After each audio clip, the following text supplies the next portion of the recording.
Olá pessoal, hoje eu estou gravando essa videoaula bem rapidinho, né? Falar um pouquinho também da importância dos dados de sensoriamento remoto para a gente realizar os nossos mapeamentos, né, temáticos digitais. Bom, existe uma primeira coisa, né? Por que a gente não vai abordar tanto o sensoriamento remoto nessa disciplina, né? Primeiro porque já existe uma disciplina, né? Logo adiante, focado nisso, né? Focado no uso de imagens de satélite, né? Imagens, fotografias aéreas, etc, etc. Pois bem, existe uma lógica para isso, né? Primeiro vocês vão aprender a construir os mapas, né? De modo geral, para depois vocês aprenderem a fazer o uso de imagens, que vão nos ajudar, né, a gerar novos mapas, né? Então, é um processo contínuo de aprendizagem. Então, normalmente nos currículos de curso de geografia, né, a gente primeiro inicia pela cartografia para depois chegar no sensoriamento remoto, que é um conhecimento que já exige um pouco mais de informação para vocês, né? Então é importante que vocês antes consolidem seus conhecimentos em sistema de coordenadas, que antes vocês consolidem seus conhecimentos em escala, que antes vocês consolidem seus conhecimentos na construção de uma legenda, de um mapa, para num segundo momento vocês aprenderem a fazerem outros tipos de mapas que envolvem, por exemplo, o uso de imagem. Bom, uma das perguntas norteadoras, né, desse estudo do primeiro módulo da disciplina é sobre a importância do uso de imagens na cartografia temática digital, né, na elaboração dos nossos mapas. É muito importante. Né? Hoje em dia, quase, não vou dizer toda, né, mas 90% da atualização dos nossos mapas ela acaba sendo feita em grande parte, não vou dizer totalmente, porque o campo ainda existe, né? A gente ainda faz campo, a gente ainda faz levantamentos no campo, existem níveis de precisão que inviabilizam muitas vezes fazer uso apenas da imagem e necessita ainda da topografia, de levantamentos feitos em loco. Mas, assim, para uma grande parte dos tipos de mapeamentos, principalmente voltada à escala, né, para escalas que não exigem uma precisão assim tão rigorosa na faixa de milímetros, né, que é nos dada aí pela topografia, a gente acaba fazendo a atualização à distância, ou seja, a gente trabalha com imagens obtidas por satélites ou fotografias obtidas por aviões ou drones, né, veículos aéreos não tripulados, para atualizar de forma mais rápida os nossos mapeamentos, coisas que mudam, que são mais dinâmicos, né, ao longo do tempo, correto? Então, quase tudo que se atualiza, né, que sofre algum tipo de mudança, né, por exemplo, o desmatamento, né, como é que é feito o monitoramento do desmatamento, né, que é um tema tão polêmico, aliás, hoje em dia, né, ele é hoje no mundo inteiro, não é só no Brasil, ele é feito a partir de sensoriamento remoto. O campo, ele é utilizado eventualmente quando se trabalha com áreas menores e quando se precisa de uma precisão maior ou para validar o nosso mapeamento, fazer uma validação se aquilo que eu estou vendo na imagem de satélite realmente está correto, enfim, se a minha interpretação sobre o que eu estou vendo na imagem está correta. Pois bem, o sensoriamento remoto, então, é muito útil, né? Qual é o princípio básico do sensoriamento remoto, né? Nós precisamos de um equipamento de voo, né, que pode ser um veículo não tripulado, por exemplo, um drone. Hoje em dia se usa muito drone para fazer mapeamentos em áreas pequenas e mapeamentos que exigem muito detalhe. Né? Então a gente faz um voo baixo com drone, um voo de 100 metros de altura, e a gente consegue enxergar, enfim, diferenciar espécies de grama, né? De tanta precisão que a gente consegue ter. Pode-se utilizar um avião, né, aí tripulado, né, com um piloto, né, ou pode-se utilizar satélites. Né? Hoje em dia, o grosso é feito com sensoriamento remoto orbital. A vantagem do satélite, né, a principal vantagem do satélite é que a gente tem um mapeamento sistemático. O que isso quer dizer? O satélite está em órbita da Terra, ele não necessita de combustível, ele precisou de combustível para entrar na órbita da Terra. Uma vez que ele entrou em órbita, ele está num movimento constante, né, e que independe mais de qualquer outra força, né? Então, é um equipamento que está orbitando a Terra e a todo instante está coletando uma nova imagem de algum ponto da superfície terrestre.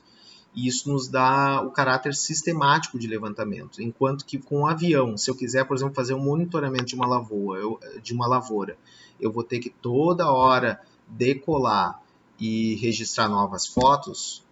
Com o sensoramento remoto orbital, bom, o foguete já levou o satélite já está em órbita e ele vai ficar ali por 10 anos registrando novas imagens da superfície terrestre sem a necessidade de eu lançar um novo foguete. Isso é fantástico, porque tu consegue fazer monitoramento de lavouras, monitoramento de eventos extremos, né, inundações, monitoramento de florestas, por exemplo, né, de água, né, de corpos hídricos e por aí vai, né? Não vou ficar aqui, o objetivo da disciplina aqui não é, né, tornar nenhum especialista em sensoriamento remoto. Sensoriamento remoto, depois na disciplina de sensoriamento remoto, a gente avança um pouco mais sobre esses conteúdos. Mas basicamente o que pressupõe é o uso de um equipamento, então, aéreo, né, para a gente voar, sobrevoar a Terra, e o uso de uma câmera, né? Um sensor, algum tipo de sensor que detecte a energia, seja ela refletida ou emitida pelo alvo. Normalmente a gente trabalha com a parcela refletida da energia, comprimentos de onda do visível, infravermelho, a radiação que o objeto geográfico, enfim, uma floresta, recebeu do Sol e uma parte ela absorveu e outra parte ela refletiu. E uma parte dessa energia refletida pelo alvo é detectada então pela câmera. Esse é o princípio de uma câmera fotográfica, né? Se você tentar tirar uma foto sem flash, de noite, sem nenhuma iluminação, nem de lâmpada, não tem iluminação solar, e, enfim, um local totalmente escuro, né? Sem flash, a foto não vai registrar nada. Por quê? Porque aquele teu equipamento, né, a tua câmera fotográfica, ela está preparada para registrar a energia refletida pelos objetos. E a não ser que você tenha uma câmera, por exemplo, que detecte temperatura, né?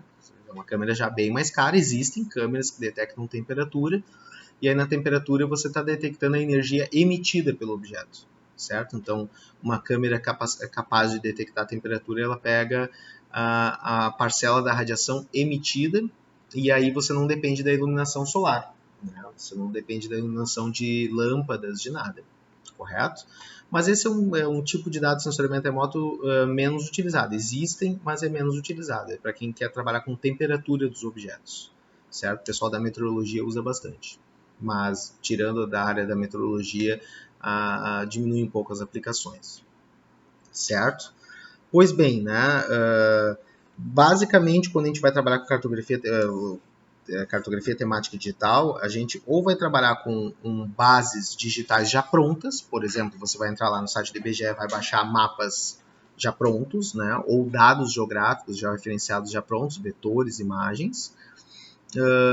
Então, IBGE e tantos outros lugares, né, o Exército Brasileiro, a SEMA no Rio Grande do Sul, a FEPAM, né, são exemplos de órgãos que dispõem já de bases cartográficas prontas, né, sei lá, os polígonos de geologia, polígonos de classes geomorfológicas, polígonos de lagoas, linhas hidrográficas, linhas de transmissão de energia, tem muita coisa que já está mapeada. O grosso já está mapeado. Né? E se já está mapeado e não é necessário atualizar, ou seja, esse mapa é recente, beleza, você não vai fazer uso de sensoriamento remoto. Mas se precisar atualizar, né, uma linha de transmissão de energia, se precisar atualizar as rodovias, se precisar atualizar a hidrografia, se precisar atualizar um mapa de vegetação, de uma floresta, de uma lavoura, qual é a forma mais rápida de fazer essa atualização? É por vias de sensoriamento remoto. Claro que com suas imprecisões, de acordo com a escala de análise, né? Mas é a principal fonte de atualização de dados geográficos é hoje o sensoriamento remoto. Então, como é feito o monitoramento do desmatamento na Amazônia, por exemplo, hoje? Sensoriamento remoto. Como é que é feito o monitoramento de geleiras em larga escala no globo terrestre? Sensoriamento remoto, certo? Então, o próprio clima, o próprio tempo, né, meteorológico, né? como é que se acompanha, né, a evolução de um sistema frontal, a passagem de uma frente fria sobre o Rio Grande do Sul, que vai nos trazer chuva a partir de um determinado dia. O sensoriamento remoto é muito forte para isso também, né? Então, a partir do sensoriamento remoto, eu consigo ter uma leitura quase que em tempo real, né, de acordo com o sensor, sobre diversos aspectos da superfície terrestre e permite a gente fazer a atualização do nosso mapa, ou seja, a gente baixar a imagem, né, e fazer o nosso desenho sobre essa imagem, atualizar uma floresta, uma lavoura e o que quer que seja.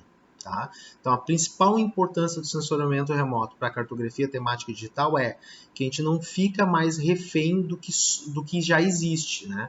A gente usa o que já existe, se o que já existe serve para a nossa aplicação. Então, já tem lá um mapa de rodovias no site lá da SEMA, do governo do estado do Rio Grande do Sul. Ótimo, vamos usar aquele mapa.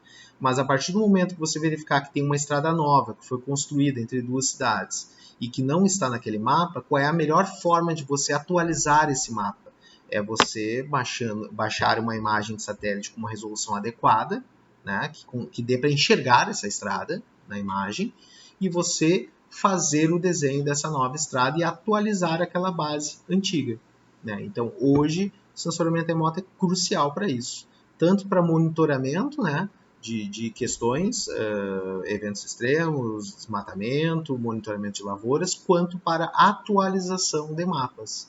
Agora, claro, tudo dentro do limite da escala. Né? Não adianta eu pegar uma imagem que eu não consigo enxergar as quadras e querer atualizar quadras de uma cidade. Não, eu tenho que pegar um sensor, uma imagem que é capaz de identificar as quadras. Então, existem diferentes tipos de sensores. Tem sensores que não enxergam com tanto detalhe a superfície terrestre, que são mais aplicados para mapeamentos globais.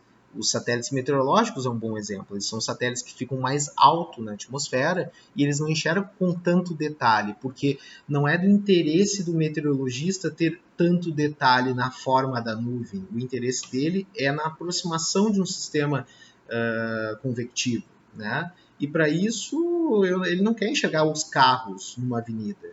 Ele apenas quer ter ele prefere ter uma imagem menos nítida do ponto de vista espacial, mas uma atualização mais rápida da imagem. Né? Mais importante para o meteorologista é ter o satélite passando mais constantemente sobre o mesmo lugar do que ter um satélite que consiga enxergar um carro, né? Que consiga enxergar um muro. Então, cada satélite tem sua característica e, no momento apropriado, na disciplina de sensoriamento remoto, provavelmente, a gente vai detalhar um pouco mais sobre os diferentes tipos de satélites que tem.